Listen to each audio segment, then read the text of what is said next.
औसान माता की कहानी। एक गांव में एक सास और बहू रहती थी।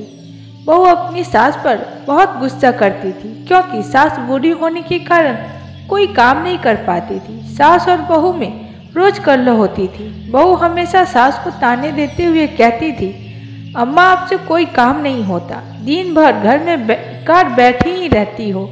बहू के ताने सुनकर लाचार सास कोई जवाब नहीं दे पाती थी। एक दिन बहू ने कहा, अम्मा आप दिन भर खाली नहीं बैठी रह सकती हो, आपको घर का कुछ काम तो करना ही पड़ेगा। सास ने कहा, बहू इस उम्र में मैं क्या काम करूंगी और कहाँ काम करने के लिए जाऊंगी। तुम अगर मुझे रोटी नहीं दोगी तो मेरा क्या होगा।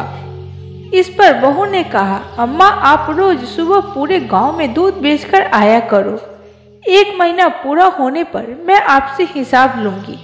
बेचारी सास दुखी मन से मजबूरी बस गांव में दूध बेचने के लिए तैयार हो गई। सुबह हुई तो बहू ने दूध का डब्बा भरकर सास को थमा दिया और कहा कि जल्दी दूध बेचकर घर आ जाना।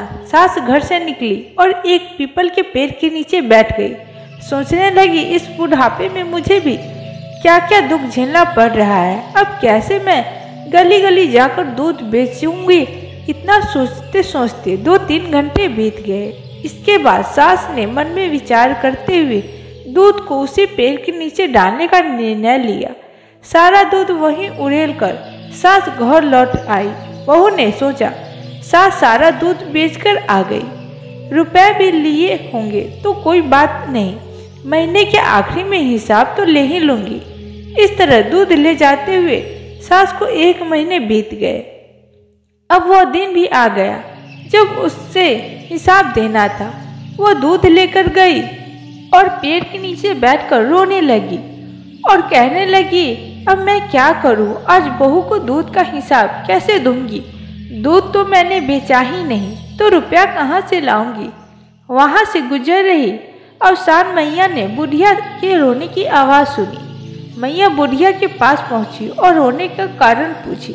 बुढ़िया ने बताया मैया से, मेरी बहू मेरे साथ अच्छा व्यवहार नहीं करती, मुझे कहती है कि घर में कुछ काम कर लिया करो और रोज मुझे पूरे गांव के लिए दूध बेचने को देती है। मुझसे ठीक से चला भी नहीं जाता, घुटने में दर्द रहता है, इसलिए मैं रोज दूध इसी पीपल के पेड़ के नीचे डाल देती थी और बहू उसे कहती थी कि सारा दूध बेच दिया। आज मुझे बहू को महीने भर के दूध का हिसाब नहीं दिया तो मुझे घर से निकाल देगी।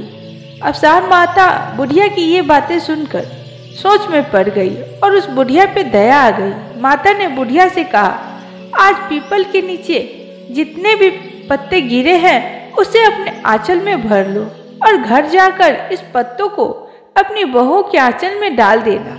इस पर बुढ़िया ने आश्चर्य से औसान माता से पूछा, अरे क्या इससे मेरा दुख दूर हो जाएगा। माता ने कहा, हाँ जरूर हो जाएगा, और जब दुख दूर हो जाए तो औसान माता की पूजा करना मत भूलना। बुढ़िया ने औसान मैया की बातें सुन आंचल में पीपल के पत्ते समेटकर अपने घर को लौट आई। सास जैसे ही भरे आंचल के साथ घर पहुंची, बहू अत्यधिक खुश हो गई।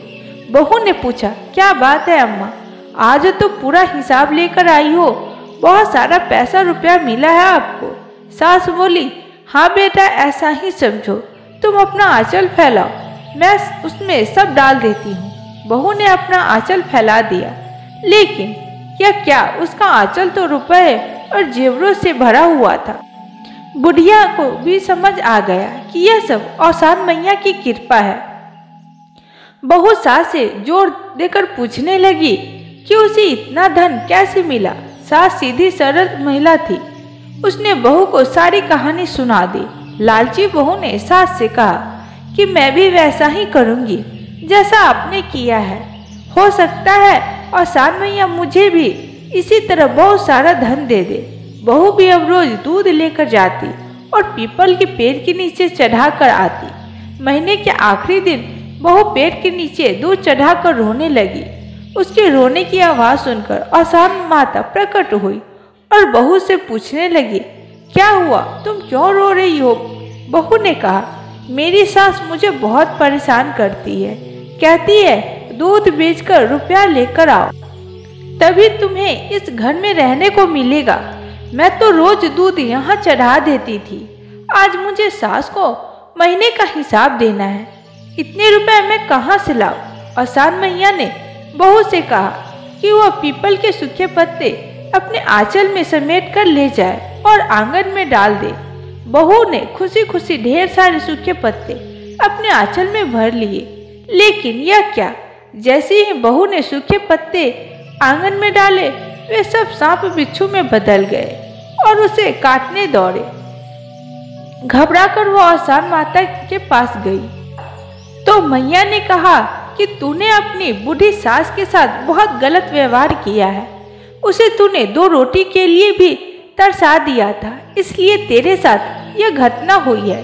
बहू आसान माता के चरणों में गिरकर माफी मांगने लगी। माँ को भी दया आ गई और उन्होंने बहू को क्षमा कर दिया।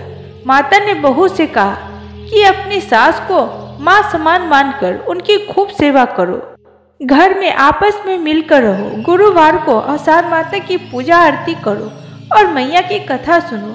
इससे तुम्हारे घर में धन दौलत और सुख की कोई कमी नहीं रहेगी। बहू ने घर जाकर सास से माफी मांगी। इसके बाद दोनों खुशी खुशी घर में रहने लगे। गुरुवार को उन्होंने पूरे विधि विधान से माता का आह्वान किया और उनकी पूजा की। जिस प्रकार आसान माता ने उस बूढ़ी औरत को सहारा दिया और घर में सुख शांति समृद्धि दी, वैसे ही हम सब पर अपनी कृपा आसान माता बनाए रखे।